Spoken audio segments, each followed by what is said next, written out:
witness to someone and cast out or to help them in situations when you have the same situation yourself. Think on that.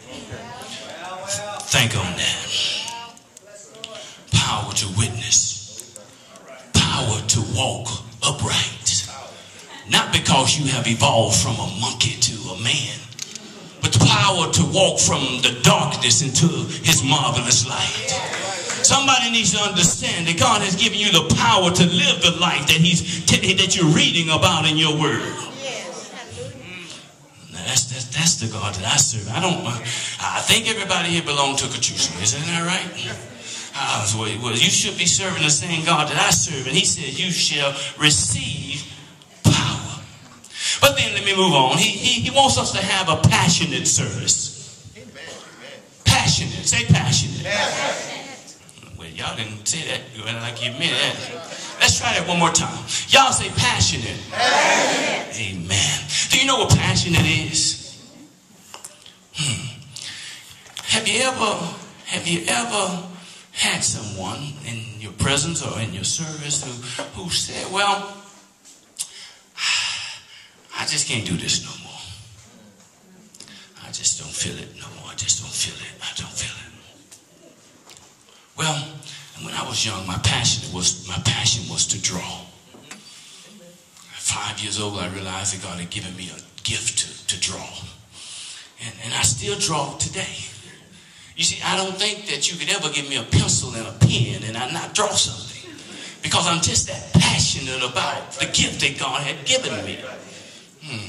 But some of us seem to think that when we get to a certain place or a certain age or a certain title or a certain something that we don't supposed to do certain things. But if God had given you something, you're supposed to have the passion, and we should know what your gift is because we should see what you're always doing. I've got in trouble many times because, see, I have a servant mentality. I mean, I'll move it if it's there in the way, and if I see somebody come, I'll move it. I mean, being a pastor does not exempt me from doing what God has given me to do. I appreciate your respect. I appreciate your desire for me to do different things, but I will do different things. But if I see the paper, I will pick it up. Passionate service. Let me tell you about a story, and I'm going to move out the way because the train's getting closer. The train getting closer. That was a boy, a young man who was looking for the Lord. He was looking for the Lord, and he didn't know how to find him. So he went and he found this old man. He figured the old man didn't get old being no fool. He figured with age came wisdom. So the old man began to walk with the young man, and he took the young man to the lake. He took him to the lake, and the young man said, God is not at the lake. How are we going to find God at the lake? But the old man said, well, just follow me. He walked the young man out to about waist-deep water. By the time they got in, then he moved him out to got around about his chest, Elder Drake.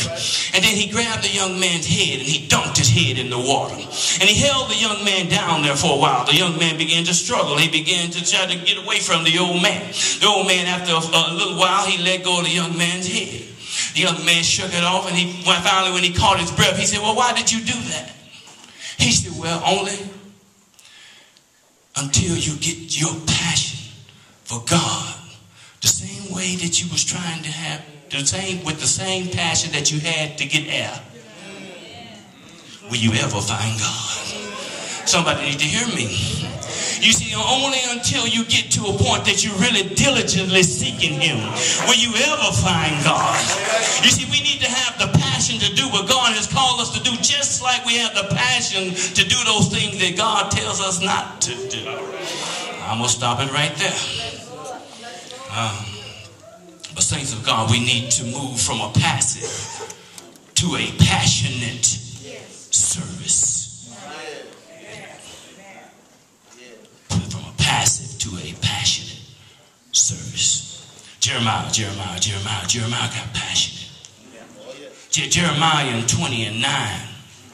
I'm not going to go ahead and quote the whole thing, but it comes to a point where Jeremiah will say, I'm not going to preach anymore. I'm through with this. People ain't listening. But the Bible says he realized that it was so in him. It was like fire shut up in his bones to the point where he could not stop. Y'all know about Jeremiah. What about Nehemiah? Y'all remember when Nehemiah was building on the wall? You remember when they tried to take him down? Nehemiah said, can't you see I'm doing something? And should I come down and stop the work that God has called me to do? Saints of God, we need to be passionate about what we do. Paul had passion. Paul said that I may know him and the power of his resurrection and the fellowship of his suffering, being made conformable unto his death. Saints of God, please remember, on your way home, ask the Lord, Lord, let me serve. Let me have a productive service. Lord, let me have a powerful service. Lord, let me be passionate about what you've given me to do. Lord, let me serve. Why? And some folks, you know, they're always going to be somebody oppose everything. And somebody's going to say, well, why should I serve? Well, why should you serve? Well, I believe, and this is my last one, and it's because of the promise. You should do it because of the promise. You see, first of all, he said, well done, my good and faithful service. You have been faithful over a few things, and now we're going to make you ruler over many. But then in 29, what does it say? In 29, it says this. Let me get that first. 29 says, for unto everyone the hat shall be given, and he shall have, I can hear you, abundance. But check this out. But from him that hath not shall be taken away even that which he hath. Saints of God, the train and the rails are going down. But I want you, as you go home, think about, Lord, let me serve. Amen.